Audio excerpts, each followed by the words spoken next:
Hi everyone, welcome to my channel guys. आज मैं आप लोग के साथ किस्मत का फाइनल चैप्टर शेयर करने जा रही हूँ। So let's continue. पिछले पार्ट में हमने देखा था कि ते जंकुक की नेक पर किसिस कर रहा होता है और जंकुक मौन कर रहा होता है। और गाइस, इसका हॉट पार्ट आपको मेरे टेलीग्राम चैनल पर मिल जाएगा। लिंक मेरे बायो में है, आप वहाँ से ज्वाइन हो सकते हो, या फिर मैं लिंक डिस्क्रिप्शन में दे दूँगी तो आप वहाँ से भी ज्वाइन हो सकते हो। So continue. तो आगे हम देखते हैं कि मॉर्निंग हो जाती है और मॉर्निंग के सीन पर हम देखते हैं कि जंकुक का जो फ़ोन होता है वो वाइब्रेट कर रहा होता है। तो जंकुक की आइज़ ओपन होती है, वो देखता है कि ते ने उसको टाइटली हग किया होता है। तो एक स्मेल करता है और ते का हैंड धीरे से अपने टमी पे से हो जाता है और धीरे से उठ के बैठता है और अपना फ़ोन उठाता है और वो देखता है कि उसके डैड का कॉल है। तो वो उसके फेस पर एक स्मेल आती है, वो उठाता है, कहता है हेलो डैड। तो दूसरी तरफ से एक वॉइस आती है जिसे सुनने के बाद जंकुक की आंखों में से आंसू आने लगते हैं और वो कहता है ठीक है, तुम जैसा कहोगे मैं वैसा करूँगा। और ऐसा कहने के बाद कॉल काट देता है और ते की तरफ देखता है और धीरे से उठता है और वॉशरूम में जाता है, फ्रेश होता है। उसके बाद वो आता है और ते को उठाता है, कहता है हस्बैंड।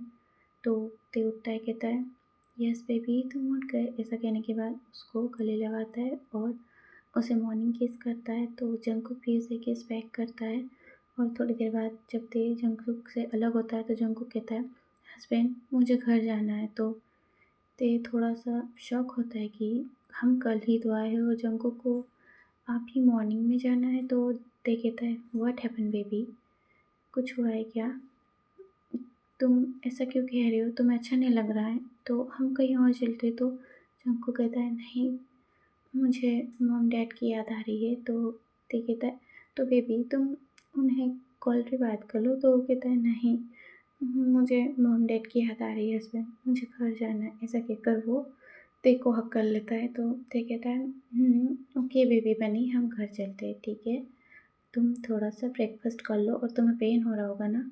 जंकुक तो पेन के बारे में भूल ही गया होता है और कहता है पेन, तो वो थोड़ा सा मुँह होता है, कहता है हाँ हस्बैंड पेन हो रहा है। तो ते कहता है तुम भूल गए क्या कि तुम्हें पेन हो रहा है, तो तुम यहाँ बैठो। तो जंकुक कहता है मैं भूल गया था, ऐसा कहता है और थोड़ा सा वो बैठता है और ते कहता है तुम यहाँ बैठो। और वो जाता है, अपना फ़ोन उठाता है और किसी को कॉल करता है, कहता है ब्रेकफास्ट रूम में भिजवा दो और पेन किलर भी। तो ऐसा कहने के बाद वो कॉल कट करता है और आता है, कहता है बेबी थोड़ी देर बाद ब्रेकफास्ट आ रहा है, तब तक मैं फ़्रेश होके आता हूँ, ठीक है। तो जंकु कहता है और तेज आता है, फ्रेश होके आता है और थोड़ी देर बाद उनका ब्रेकफास्ट भी आ जाता है। वो दोनों ब्रेकफास्ट करते हैं और जंकुक को पेन किलर देता है ते। और उसके बाद थोड़ी देर बाद वो लोग रेडी होने के बाद अपने फ़्लाइट में बैठते हैं और 2 ढाई घंटे बाद वो अपने घर आ जाते हैं। तो जिन और आर्यन थोड़ा शॉक होते हैं कि ये दोनों इतना जल्दी कैसे आ गए।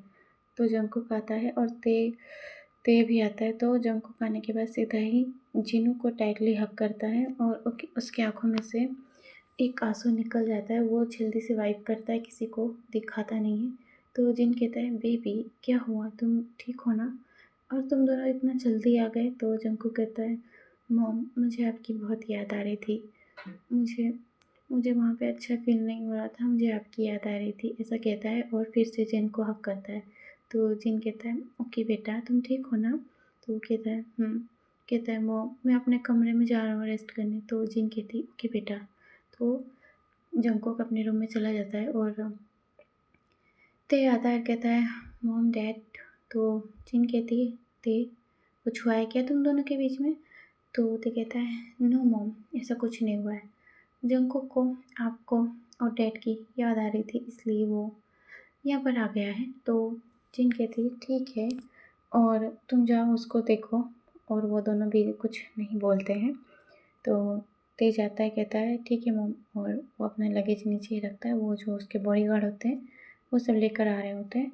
तो वो जाता है और देखता है कि जंकुक लेटा हुआ है बेड पे। तो ते अपना कोट उतारता है और उसके बगल में जाके लेटता है और उसे पीछे से हक करता है, कहता है बेबी तुम ठीक हो ना। तो जंकुक टर्न होता है और ते को हक करता है, कहता है यस हस्बैंड मैं ठीक हूँ। और अपने मन में वो रो रहा होता है, कहता है आई एम सॉरी हस्बैंड, मैं आपको ये सब नहीं बता सकता, आई एम सॉरी, मुझे माफ़ कर देना। ऐसा कहने के बाद वो ते को टाइटली हग करता है और वो ते की बाहों में सो जाता है। थोड़ी देर बाद ते देखता है कि जंगकुक सो गया है तो उसके फोrehead पर एक किस करता है और वो उठता है और अपने कंपनी का कुछ वर्क करने लगता है अपने लैपटॉप पर। तो अपनी कंपनी का वर्क कर रहा होता है। सीन शिफ्ट होता है इवनिंग पर। इवनिंग पर जंगकुक की आइज़ ओपन होती है। वो देखता है कि ते अभी भी उसकी कंपनी का वर्क कर रहा होता है। तो जंगकुक कहता है हस्बैंड। तो कहता है यस बेबी। तो कहता है टाइम क्या हुआ है? जंगकुक कहता है तो ते कहता है इवनिंग के 6 बज रहे हैं। तो जंगकुक कहता है मैं लेट हो गया, मुझे जल्दी उठना पड़ेगा। ऐसे कहने के बाद वो उठता है, फ्रेश होता है और नीचे जाता है और जिनों की थोड़ी बहुत हेल्प करवा रहा होता है किचन के कामों में। तो जिन देखती है कि जंगकुक थोड़ा आज खोया खोया हुआ है, वो नॉर्मल नहीं लग रहा था। तो जिन पूछती भी है बेटा तुम ठीक हो ना? तो जंगकुक कहता है यस मॉम मैं ठीक हूँ, आप मेरी टेंशन मत करो। ऐसा कहता है और एक स्माइल करता है। तो जिन भी एक स्माइल करता है और जिन भी ज़्यादा ध्यान नहीं देता है। थोड़ी देर बाद ते और आर्यन आते हैं और अपना डिनर करते हैं और थोड़ी देर बाद वो लोग सो जाते हैं।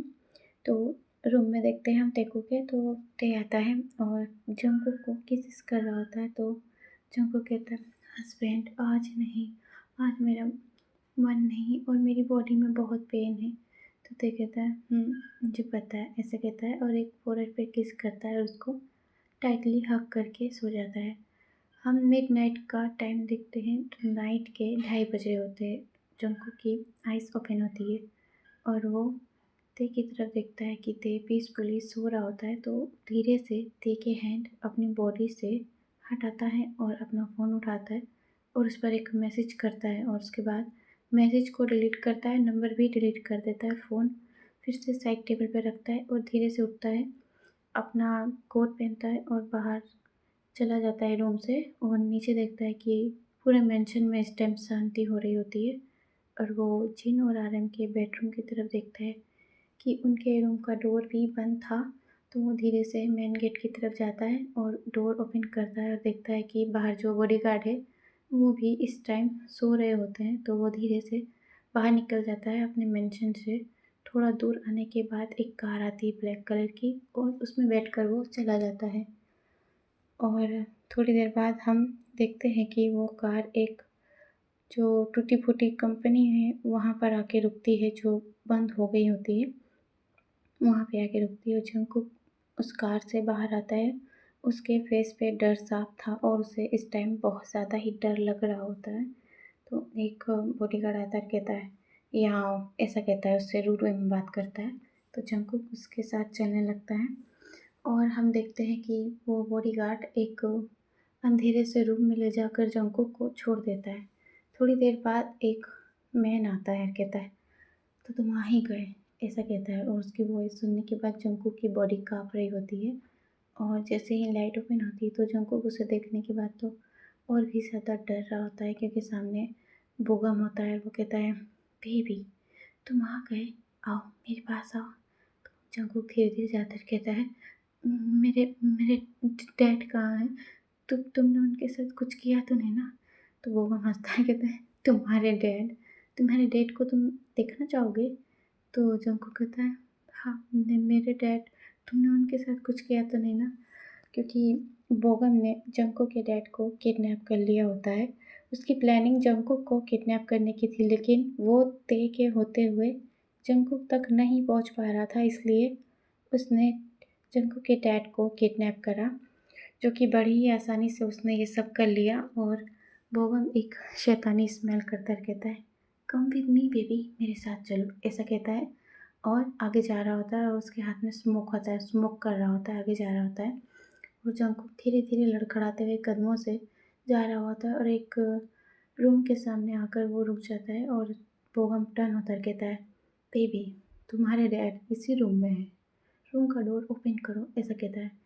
तो जंगकुक धीरे से जाता है और उसके हाथ शेक कर रहे होते हैं और वो रूम का डोर ओपन करता है तो देखता है कि उसके डैड एक चेयर पे बंधे हुए थे और उनके बहुत ही ज़्यादा बुरी हालत थी, क्योंकि बोगम ने जंगकुक के डैड को बहुत मारा होता है, तो उनकी बहुत बुरी हालत थी। तो देखकर जंगकुक ज़ोर से चिल्लाता है, कहता है डैड।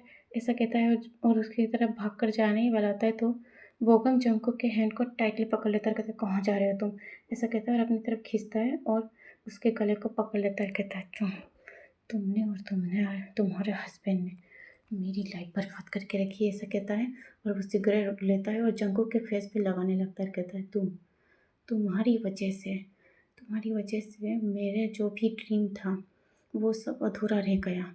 तुम जाकर उस किम से तुमने शादी करी और वो किम उसने उसने मेरे इतने सालों के प्रोजेक्ट को अपना कब्जे में कर लिया, ऐसा कहता है और उसके फेस पे सिगरेट रगड़ रहा होता है और जंकुक चीख रहा होता है। कहता है मुझे दर्द हो रहा है, वो मुझे छोड़ो, ऐसा कहता है। वो रोने लगता है। कहता है डैड मेरे डैड वो ठीक नहीं है, उनको उनको डॉक्टर की ज़रूरत है, ऐसा कहता है। बोगम कहता है डॉक्टर, तो मैं बताता हूँ मैं अभी कि किस चीज़ की ज़रूरत है, ऐसा कहता है और जंकुक को खींच कर एक रूम में ले जा रहा होता है और जंकुक क्राई कर रहा होता है, बोगम मुझे छोड़ दो बोगम, ऐसा कर रहा होता है। और जंकुक को बोगम जब टाइटली खींच के लेके जा रहा होता है और उसको कमरे में ले जाने के बाद वहाँ पर उसका कोट उतारने लगता है और उसके साथ फोर्स करने लगता है। तो वो जंकुक को वो कहता है अब तुम नहीं बचोगे और ना ही तुम्हारे हस्बैंड ने मुझसे जो छीना है ना, मैं उससे वो सब छीन लूँगा। और रही बात मेरी कंपनी के प्रोजेक्ट की, तो वो तो मुझे मिलेगा ही। और तुम्हारा तो मैं वो हाल करूँगा कि वो किन तायंग अपने सपने में भी नहीं सोच सकता। ऐसा कहने के बाद जोर जोर से हंसता है और जंको के क्लोथ को फाड़ने लगता है और उसके नेक पर किसी से बाइट करने लगता है। तो डोर पे नॉक होता है और वो कहते हैं सर। तो बोगम कहता है यस, ऐसे ऐसे गुस्से से कहता है। तो कहता है कि सर का कॉल आ रहा है। ऐसा कहने के बाद वो जंकुक की तरफ देखता है। अभी के लिए तुम बच गए लेकिन बाद में नहीं बचोगे, ऐसा कहने के बाद उसको ज़ोर से धक्का देता है और बोगम ने ध्यान नहीं दिया होता है कि जो साइड टेबल होता है जंकुक सीधा जाकर उसी के बल गिरता है, मतलब पेट के बल। और वो जो टेबल होता है वो सीधा जंकुक के स्टमक में लगता है और जंकुक ज़ोर से चीखता भी है, बट बोगम इग्नोर करता है और वहाँ से चला जाता है। दूसरी तरफ हम देखते हैं कि किसी का कॉल आता है। तो वो कहता है हेलो।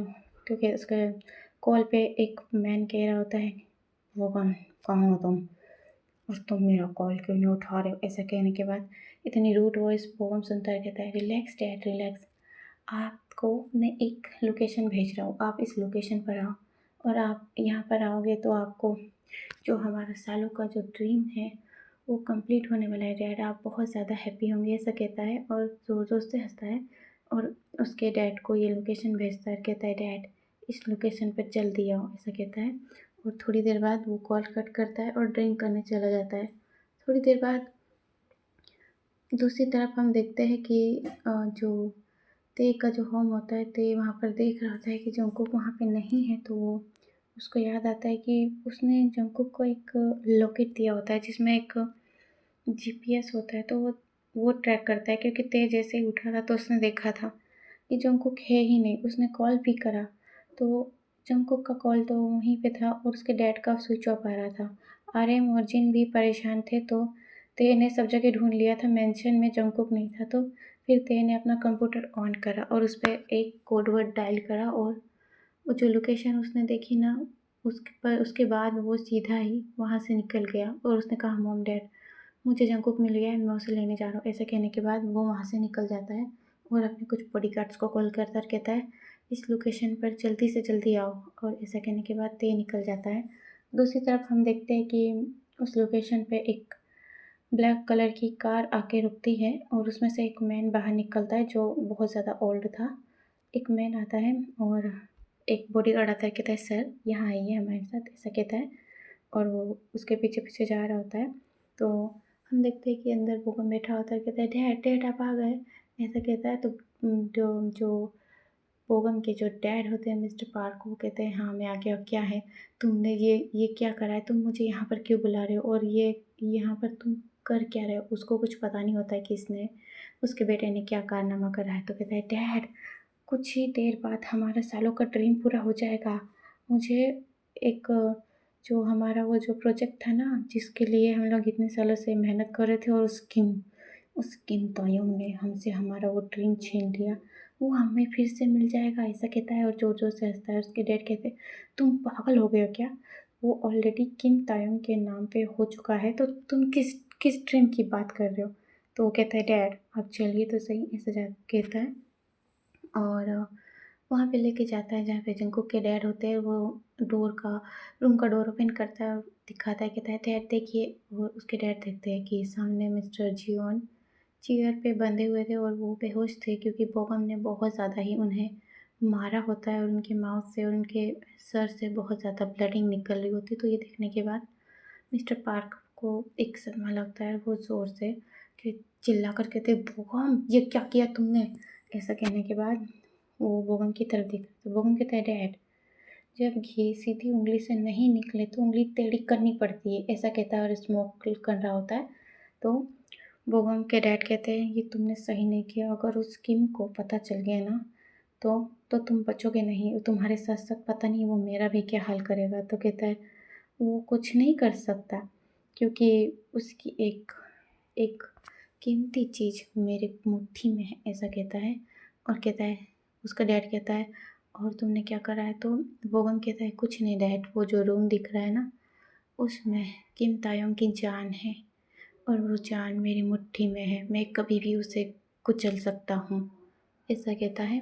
तो वो जाता है बोगम का डैड और वो रूम का डोर ओपन करके देखता है तो उस पर होश उड़ जाता है क्योंकि नीचे जंगकुक सेंसलेस होकर पड़ा हुआ होता है, मतलब लेटा हुआ होता है, वो बेहोश हो गया होता है और उसकी लोअर बॉडी में से बहुत ज़्यादा ही ब्लडिंग निकल रही होती है।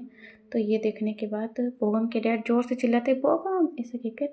और बोगम जैसे ही वहाँ जाता है तो बोगम के भी होश उड़ जाते हैं कि ये क्या इतना सारा ब्लड।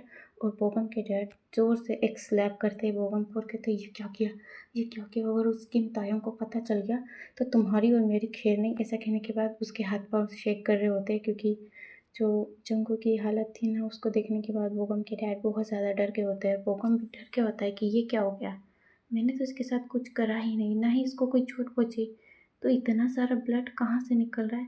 तो उन दोनों को थोड़ा बहुत अंदाज़ा हो जाता है तो वो दोनों रूम का डोर बंद करते हैं और कहते हैं बोगम ये सही नहीं करा तुमने।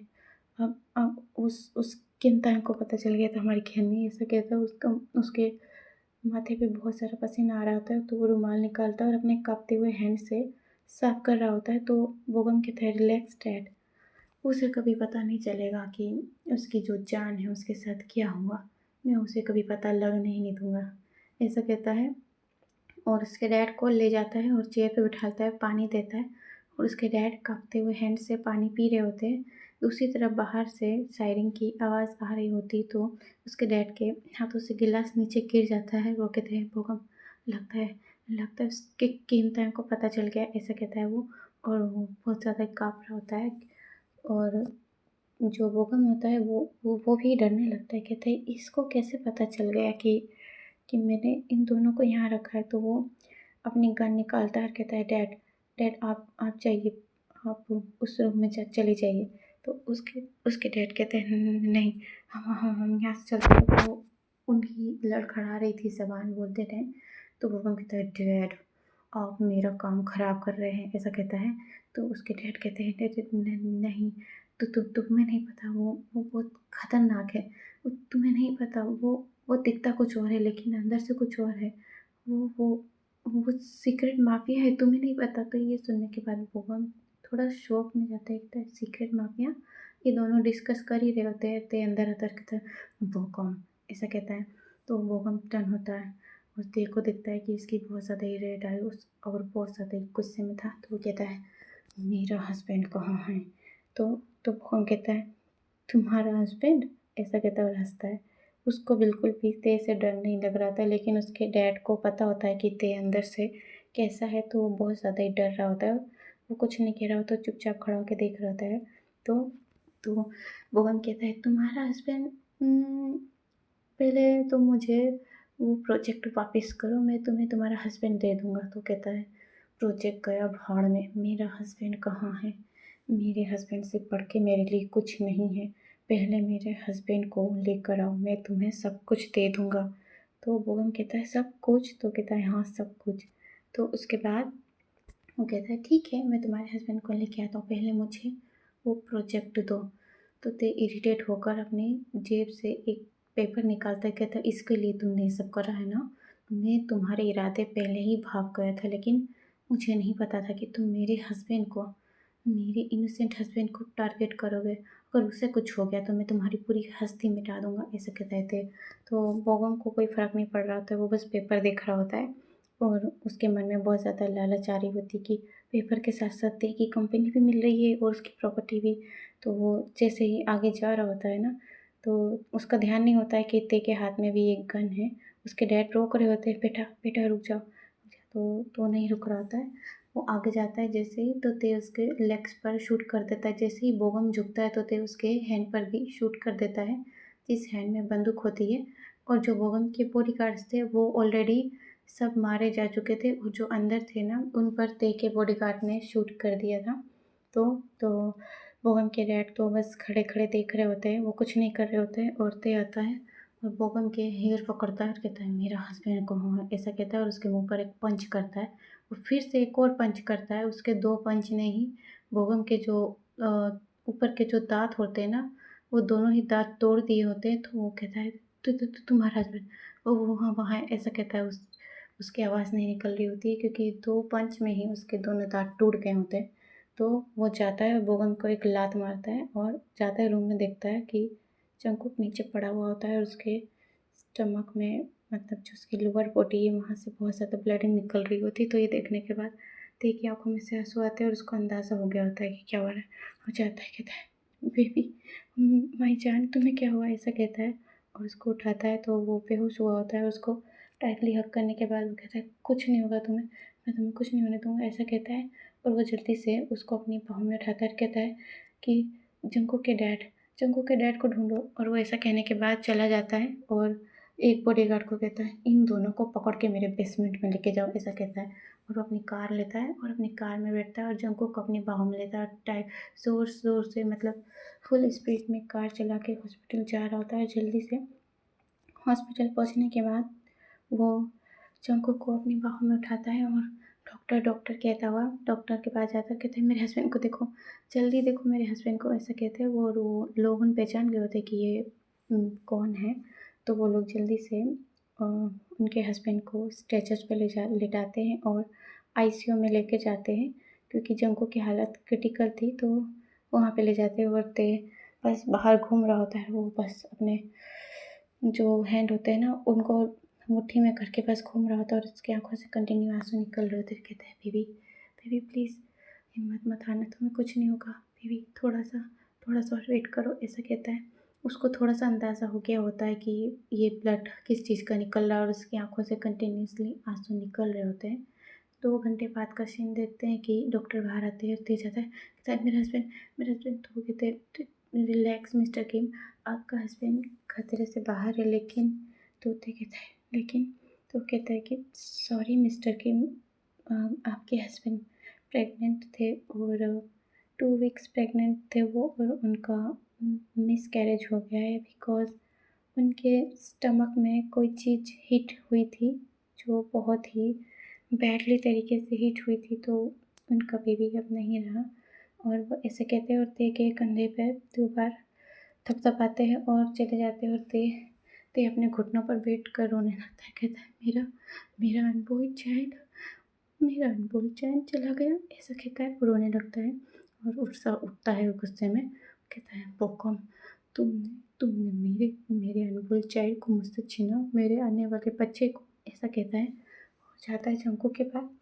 और जंगकुक के फेस पे किस करता है और कहता है, "आई एम सॉरी बेबी, मैं हमारे बच्चे को नहीं बचा पाया"। जंगकुक बेहोश होता है, उसको कुछ नहीं पता होता है। तो तेज आता है और उसके मॉम डैड को इन्फॉर्म करता है कि ये सब हुआ है। और उसके मॉम डैड भी आते हैं और वो दोनों भी बहुत रो रहे होते हैं कि उनका आने वाला नेफ्यू ख़त्म हो चुका है, तो वो बहुत ज़्यादा ही रो रहे होते हैं। और दूसरी तरफ ते के बॉडीगार्ड जंगकुक के डैड को हॉस्पिटल में ले आए होते हैं, उनका भी इलाज चल रहा होता है और उन्हें होश आ गया होता है।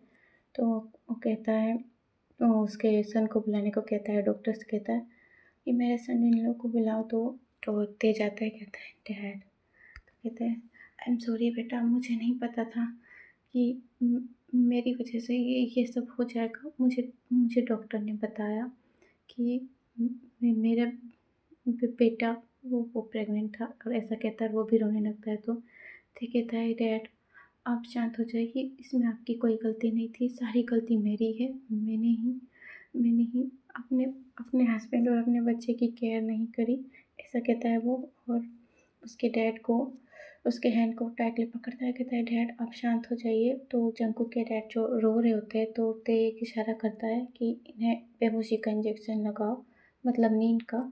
तो डॉक्टर नींद का इंजेक्शन लगाते तो जंकुक के डैड सो जाते हैं। और जंकुक के डैड सोने के बाद ते उठता है, कहता है मॉम डैड मेरे जंकुक का ख्याल रखना, मैं अभी आता हूँ। तो उसके मॉम डैड कहते हैं तुम कहाँ जा रहे हो? तो कहता है काम है मॉम, ऐसा कहने के बाद चला जाता है और सीधा अपने बॉडीगार्ड को कॉल करता है। कहता है वो दोनों कहाँ हैं इस समय?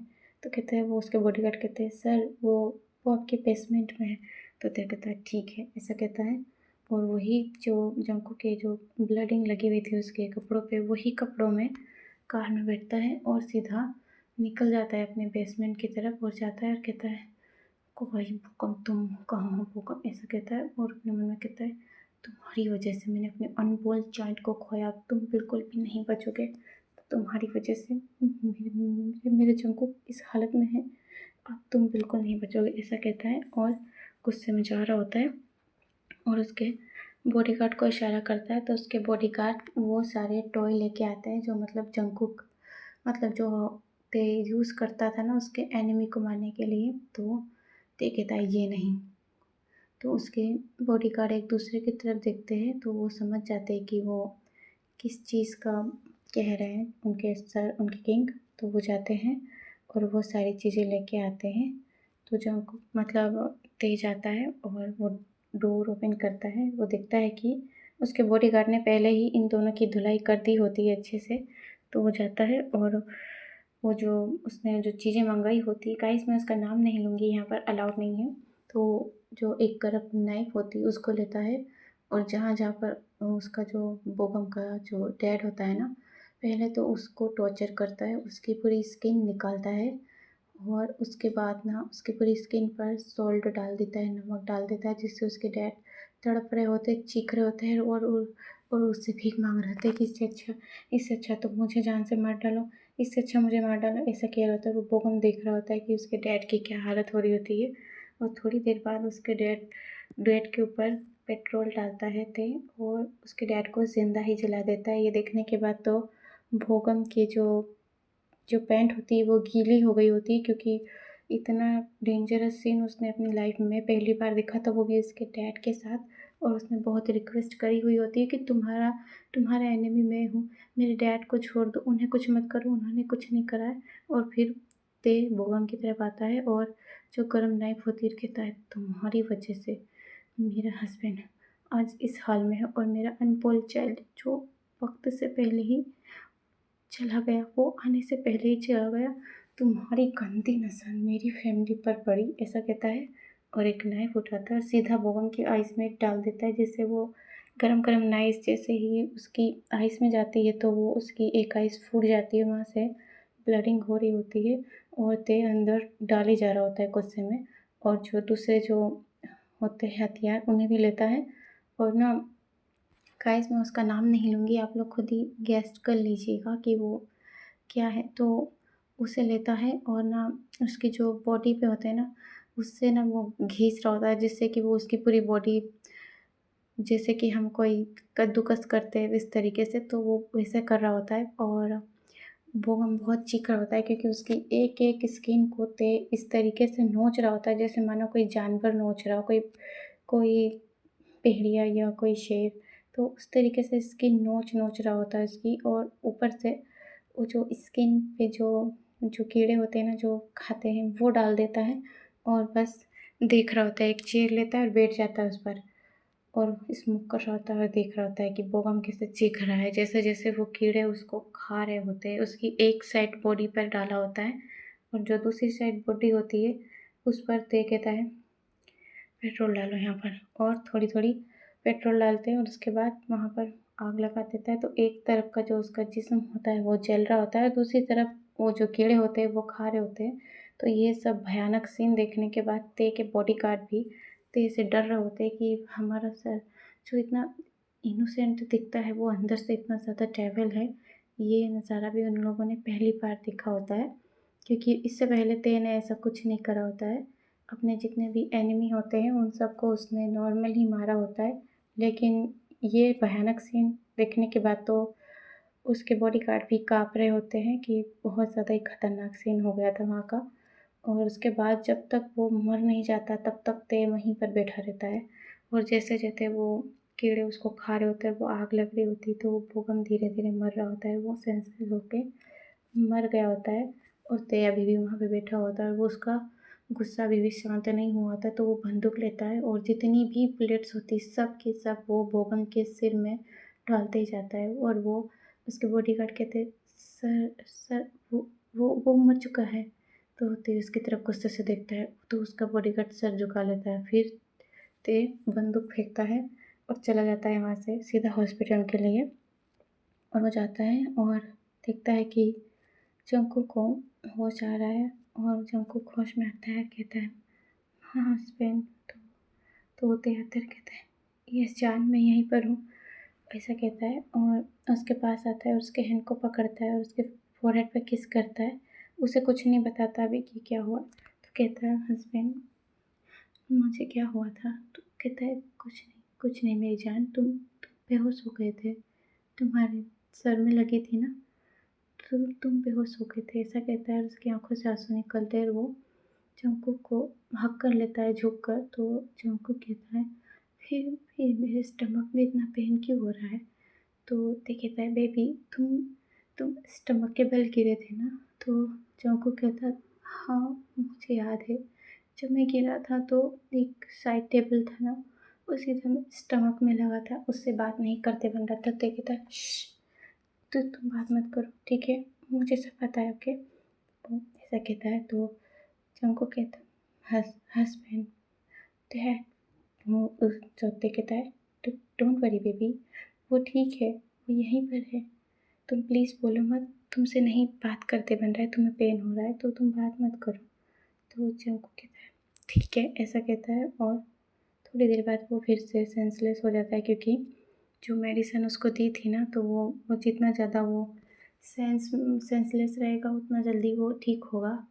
तो तेने उसको हाथ पकड़ता है, वो रो रहा होता है, कहता है, I am sorry baby, I am sorry baby, मैं तुम्हें ये नहीं बता सकता। और जिन कहती है, ते ते बेटा ये गलत है, तुम्हें जंकू को ये बात बतानी होगी। वो भी रो रही होती। तो कहता है, मॉम आपने जंकू की हालत नहीं देखी, मैं उसे कैसे ये बातों की, हमारा हमारा बच्चा अब नहीं रहा, ऐसा कहता है। रो रो रहा था। तो जिन आती है, ते को हक करती है, तो ते भी अपनी मॉम को टाइटली हक करता है, कहता है, मॉम मैं उसे ये बात अभी कैसे बताऊँ, अब उसकी हालत देख रही हो ना। तो वो कहती है, लेकिन जंकुक का जानना ज़रूरी है, क्योंकि वो उस बच्चे की माँ है, तो उसका जानना ज़रूरी है। तो ते कहता है, मॉम प्लीज़ प्लीज़ मॉम, आप जंकुक को इस बारे में कुछ मत बताना प्लीज़।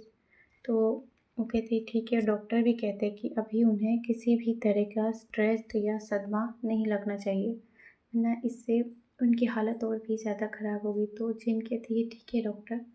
उसके बाद थोड़े दिन वो लोग अस्पताल में ही रहते, कम से कम 1 मंथ तक। तो जंकुक को तो होश ही नहीं होता है, क्योंकि एक ही बार वो सेंस में आया था, उसके बाद उसको डेली बेहोशी का इंजेक्शन लगा रहे थे ताकि उसको कुछ पता ना चले।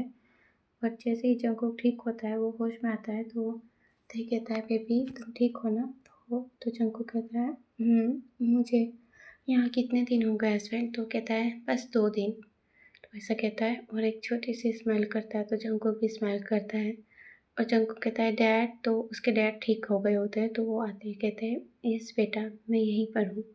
और वो रोने लगते हैं, कहते हैं, I am sorry, I am sorry. तो ते उनके कंधे पर हैंड रखता है और आँखों से मना करता है। तो उसके डैड कुछ नहीं कहते।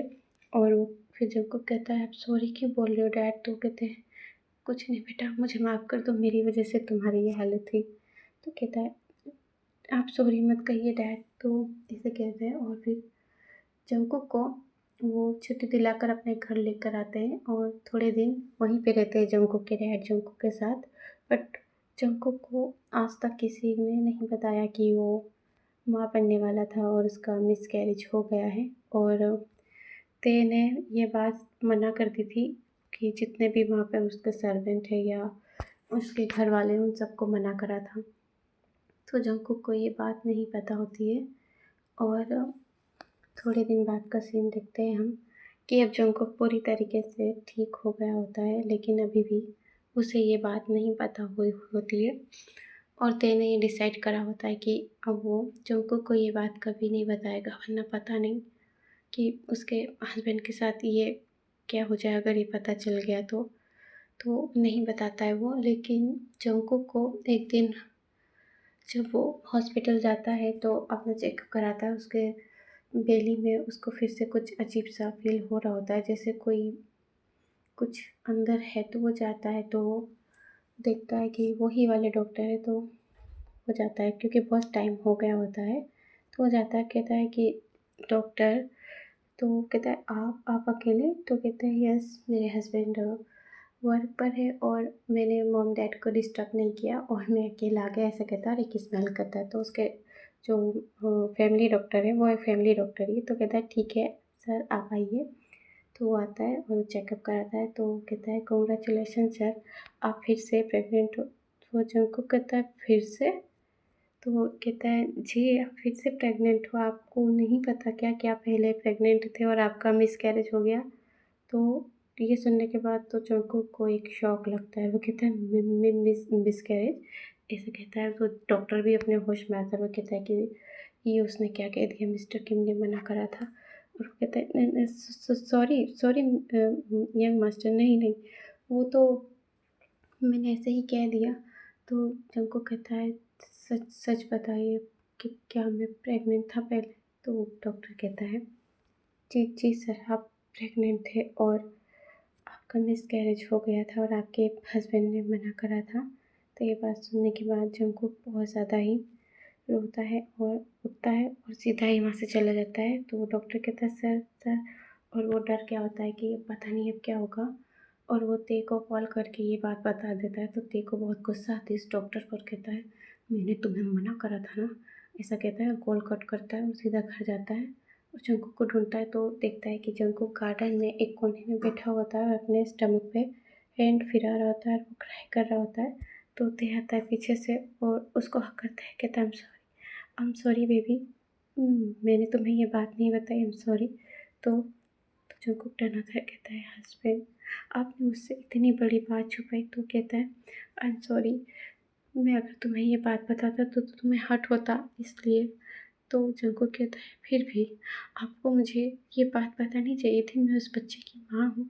तो कहता है आई एम सॉरी, मुझे माफ़ कर दो मेरी जान, मुझसे गलती हो गई, ऐसा कहता है। वो रोने लगता है और नीचे बैठ जाता है अपने घुटनों पे और जंगकुक के स्टमक को हक करके रोने लगता है। कहता है मुझे माफ़ कर दो बेबी। तो जंगकुक टे को हक करता है, कहता है हस्बैंड आपको पता है मुझे जितना खुशी ये बात जान के नहीं हुई कि मैं प्रेग्नेंट हूँ, उतना ज़्यादा मुझे दुख हुआ कि मेरा पहले चाइल्ड था और वो अब नहीं रहा। तो ये सुनने के बाद ते जंगकुक की तरफ देखता है, कहता है क्या तुम प्रेग्नेंट हो? तो जंगकुक कहता है हाँ मैं प्रेग्नेंट हूँ, और ऐसा कहता है, एक छोटी सी स्मेल करता है। तो ते उसके स्टमक पे किस करता है, कहता है क्या हमारा बच्चा है? तो जंगकुक कहता है हाँ हमारा बच्चा है। तो ते उठता है, जंगकुक को हक करता है, कहता है मैं बहुत ज़्यादा हैप्पी हूँ कि तुम फिर से प्रेग्नेंट हो और हमारा बच्चा आने वाला है। तो जंगकुक कहता है बट मैं बहुत ज़्यादा सैड हूँ कि मेरा फर्स्ट बेबी वो वो तो ते उसके लिप्स पर है फिंगर रखता है, कहता है बेबी बेबी बस अब पास्ट की बातें याद मत करो, ठीक है? तो जंगकुक कुछ नहीं कहता है और ते कहता है ठीक है, अब पास्ट की बातों को बिल्कुल याद मत करना। और ते जंगकुक को हग करता है और अंदर आता है और अपने मॉम डैड को भी गुड न्यूज़ दे देता है और जंगकुक के डैड को भी बता देता है कि जंगकुक फिर से प्रेग्नेंट है। ये लोग सब बहुत हैप्पी होते हैं और घर में एक छोटी सी पार्टी रखते हैं जो कि फैमिली मेम्बर की होती है। तो ये लोग छोटी सी पार्टी रखते हैं, बट जंगकुक थोड़ा सैड था क्योंकि उसका जो पहले वाला बच्चा था वो नहीं रहा और उसको किसी ने बताया भी नहीं, इतने मंथ बाद उसको पता चल रहा है। तो वो थोड़ा सैड था, बट उसको खुशी थी कि वो फिर से प्रेग्नेंट है और वो ते के साथ हैप्पीली लाइफ स्पेंड कर रहा था। हम कुछ ईयर्स का सीन देखते हैं कि एक छोटा सा बेबी गार्डन में खेल रहा होता है और जंगकुक आता है, कहता है, बेबी तो तुम यहाँ हो, मैं तुम्हें पूरे रूम में ढूंढ रहा हूँ, तुम यहाँ हो। और ऐसा कहता है तुम बिल्कुल अपने डैड पर गए हो, तुम पूरे के पूरे लिटिल तेते हो। तो पीछे से ते आता है और कहता है, मेरा बेटा है तो मुझ पे ही जाएगा ना, ऐसा कहता है। और जो हमारा जो लिटिल तेते था उसका नाम तेकुक था, तो उसको उठाता है, कहता है, मेरा बेटा है तो मुझ पर ही जाएगा ना। तो जंगकुक कहता है, हाँ हाँ आप ही का बेटा है तो आप पर ही जाएगा, ऐसा कहता है। एक गुस्से वाले एंग्री पाउड बनाता है, तो ते उसको अपनी तरफ खींचता है, कहता है कि बेबी तुम इतना एंग्री पाउड मत बनाया करो, वरना फिर ना मेरा लिटिल तेते जाग जाएगा। तो जंगकुक एक पंच करता है, कहता है, हमारे बेबी के सामने ऐसे सेमलेस बातें मत करो, ऐसा कहता है। और एक शाय पुलिस स्मेल करता है, देखते उसको गले लगाता है, कहता है, I love you so much. तो जंगकुक भी कहता है, I love you too husband, ऐसे कहता है। और ये स्टोरी गाइस यहीं पर एंड हो जाती है। आपको ये स्टोरी कैसी लगी? अगर आपको अच्छी लगी हो तो प्लीज़ एक कमेंट करके ज़रूर बताना, ठीक है? मिलते हैं नेक्स्ट स्टोरी में। बाय बाय, टिंग टिंग।